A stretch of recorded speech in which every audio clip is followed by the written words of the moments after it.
Welcome to Biztech's Enterprise Technology Show, the show where we feature tech companies across Asia talking about their solutions and how they make a difference in their customers' lives. Now, today we feature SAP, a market leader in enterprise application software, providing companies and industries across diverse sectors. Now, here to tell us more is Verena Siow, the President and Managing Director, SAP Southeast Asia. Verena, welcome to the show. Hi, Brian. Thank you so much for inviting me to attend your show. Now, it's great to have you on the show, Verena, but let's start by you giving us some insights into SAP and what it does in the region, because most people know you as the legacy ERP solutions provider. Yeah, Brian. So thank you so much for giving us the opportunity to share. So while SAP, like you said, may be known as a legacy ERP provider for a long time, our mission since we've been founded is to help companies of all sizes, big and small, to run better and to improve people's lives. And in Southeast Asia, we are committed to the long-term success of ASEAN. And ultimately what we do, despite of whether it's an ERP or human HR solutions or customer experience, is really to empower businesses to become intelligent enterprises and thrive despite the circumstances, right? These days, last year we talked about the new normal. How are we going to do, right? Remember doing a lot of events and talking to customers and media about the new normal last year when we got hit with the pandemic. But it's been almost 2 years now.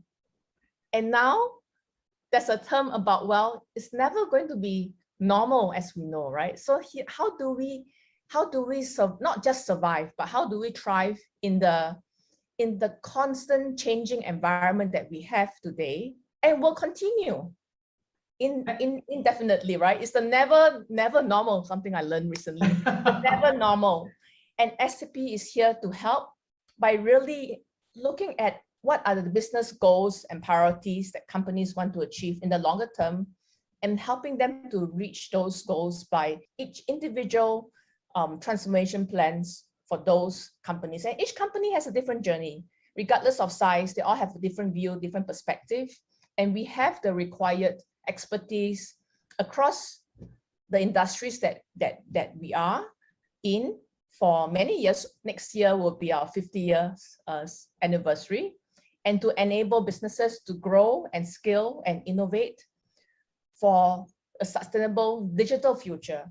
I think what we've seen over the last 18 months or so is that while before that, of course, digital transformation has been a buzzword for a long time, right? Brian, you know this, you have been around for some time. Yes. But for some organizations, it had remained, a buzzword, right? Yeah. But because of the circumstances we are in, everybody is compelled to transform and to really embrace digital, because that's the only way we can survive and drive our business these days. I mean, look at us. We are doing all meetings. We're doing the session all remotely. We are even working with our implementation partners to deliver projects remotely, and we have more go lives than ever for SAP customers in the last 18 months. I want to ask you something, and that's very interesting that you have more go lives in the last 18 months. So I want to take us back a little bit in terms of 18 months ago, lockdown for many countries in March and April. Now, you used to, in 2017 and 2018, look after the large conglomerates business for SAP. A lot of boardrooms and CEOs were in panic at that time. Tell us how then SAP worked with them to kind of chart out their digital transformation. Because yes, large conglomerates invested lots of money across the region. They have the money, they've invested in enterprise grade solutions like yours. But then what happened? How did they then embrace transformation? Yeah, so Brian, absolutely right. Last year, as you may know, I was based in Thailand as the country MD for Thailand and the emerging markets around it for the last almost 3 years. So I was actually in Thailand and in Bangkok when the lockdown came in, and Bangkok was in lockdown last year for virtually 5 months, right? So I think initially we see a lot of our large customers, especially the family conglomerates, like everybody else, was in a panic. Even governments were in a panic, wondering what to do, right? But I think eventually everyone saw that there is a way that we can work towards and get out of this panic period. I think what we saw was that from March until June, there was a certain level of anxiety and panic. It's the fear of the unknown, right? Yes. And that's the biggest thing. The fear of the unknown. Absolutely.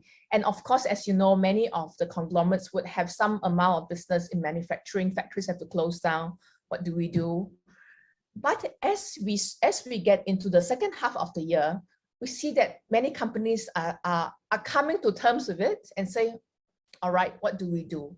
And it's most importantly is to work with them very closely and see, all right, let's focus on the small wins, what we can do. Absolutely, you must think about how, firstly, have visibility, have real-time visibility into the business, in the data, and also their cash position. That's really, really important. And that's where SAP comes into play, because we are all about giving real-time analysis, real-time visibility into your end-to-end business operations. So there's a lot of focus around that, and thinking about how we get more visibility in our operations. How do we really become more agile? So there was a big focus on how do we get more agile, more nimble. And we saw a lot of projects that are in mid of last year, like shorter term projects around really that whole intelligent processes around IRPA, for example, intelligent robotic processes, and automation, because as you get into this remote working environment, you need more automation. You need to have a true digital platform to enable the business to continue operating despite the external circumstances. So we saw, and it's really working very closely and to define, while having a long-term plan, but really, what are the short-term themes? What are the quick wins we could have in this time period? And which industries do you think that really sort of reinvented themselves or really had to turn themselves inside out to take advantage of the opportunities? Because one of the things that was one of the industries that have been severely impacted was healthcare in a positive manner, and then negatively in some ways retail and the F&B sector. Yeah, absolutely. So I think the ones that you pointed up so accurately, Brian, are those, especially in the B2C space, right? Dealing with the end consumer.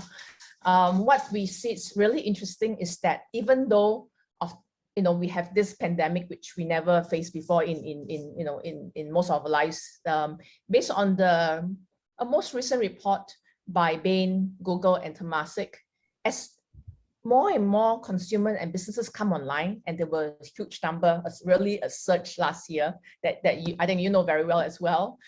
The size of the digital economy in Southeast Asia could be as large as $300 billion USD, which is tremendous, and that has really accelerated over the last 18 months.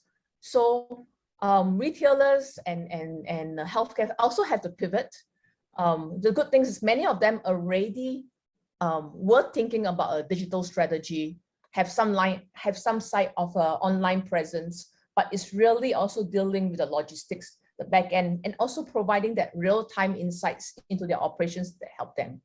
Now, the other area that we see a great shift is that there is more and more focus about employees' well-being, mental health, and how we continue to engage our employees. Because end of the day, we are all in the people business, and the employees are the one who are serving our customers in the front line, right? So we see a huge focus on that. And in retail, we saw that shift as well. So for example, we have one of our retail customers in Indonesia called The Body Shop, a global retail chain in the cosmetics and beauty business. And they recognize that people is indeed its greatest asset, right? And they really wanted to ensure that they need to transform HR and provide constant updates on latest industry trends to allow employees to be enabled and empowered to recommend the best beauty and style solutions to the end consumers. So they have adopted our HR platform, SAP SuccessFactors, or what we call now the human experience management solutions, because it's really about not just managing capital and what was previously known, but really about managing the whole experience for employees. And in order to keep the workforce connected, remotely as well. And they have in fact saw over time a 30% increase in employee productivity. And also in these days, the upside is that they have reduced its carbon footprint by minimizing domestic travel, less travel, if you like. Because less travel. Verena, one of the things that also then perhaps you could share is, obviously some of your large customers saw opportunities. After that initial panic, they started some new projects in the middle of last year. And then some were not only cost-cutting and efficiency projects, but they were also then revenue and new market generation projects. Could you perhaps share with us some key success stories? For sure. And as I think beyond cost-cutting, you mentioned, there was a lot of focus, and more than before, on innovation, because innovation is the key to get us to flip the business, right? How do we innovate further? One of the great examples, and referring back to one of the industries you mentioned, healthcare, Zulik Pharma, one of the leading healthcare services group in Asia, based in Philippines, and it's making healthcare even more accessible and in these days to the region with SAP Intelligent Robotic Process Automation Solutions, IRPA for short, that I mentioned earlier. So using SAP IRPA or Intelligent RPA, we have helped Zulik Pharma create the code they need to process orders automatically, and automate ordering means that they could now meet the growing and quickly shifting needs of their consumers without delay. So that kind of real-time response was met by using Intelligent RPA. So now they could clear an entire backlog of more than 10,000 IT-related cases in case of auditing, and a task that previously would require 3 full-time employees, and they freed 20 of the employees from this mundane task of opening and closing off processed email orders by using Intelligent RPA. So this is one of the great examples of how one of our customers in healthcare have pivoted and leveraged on on innovation and drive really more intelligence in their processes to drive a better business outcome for their consumers, and better experience also for the consumers. So Verena, you're preaching to the converted, because I can tell you that I worked for the Zulik Group for 4.5 years in the 90s. Amazing. And I know how difficult